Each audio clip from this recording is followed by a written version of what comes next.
সূচনা নামে একটি ফাউন্ডেশন করেছিলেন। দুদক খোঁজ করে দেখছে এই নামে কোনো ফাউন্ডেশন নেই। শেখ হাসিনার ছেলে জয়, সেও একটি বিনিময় নামে একটি প্রতিষ্ঠান করেছিল, বিনিময় না কি নামে, সেটাও খোঁজ করে দেখছে তার নাই।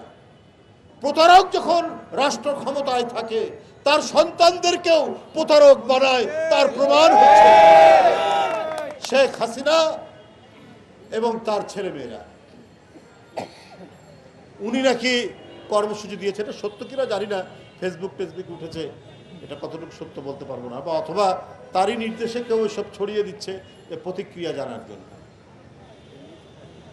এখন কি মুগ্ধের রক্তের দাগ শুকিয়েছে? আহনাফের রক্তের দাগ শুকিয়েছে?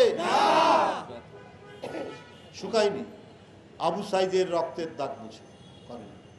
আপনি যে 10,000 কোটি ডলার ঋণ নিয়েছেন, যে ঋণের কারণে প্রায় 1.25 লক্ষ টাকা আজকে নবজাত শিশুর মাথার উপরে এই ঋণের বোঝাটি চেপেছে, গায়ের জোরে, প্রধানমন্ত্রীত্বের জোরে আপনি এই কাজগুলো করিয়ে নিয়েছেন।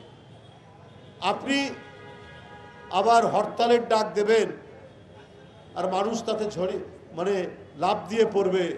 আরে মানুষ তো প্রত্যাশা করছে যে কবে যারা শিশু কিশোরদের হত্যা করতে পারে, এরা তো প্রচন্ড মানবতা বিরোধী অপরাধী, এদের বিচারের জন্য, এদের শাস্তির জন্য অপেক্ষা করছে।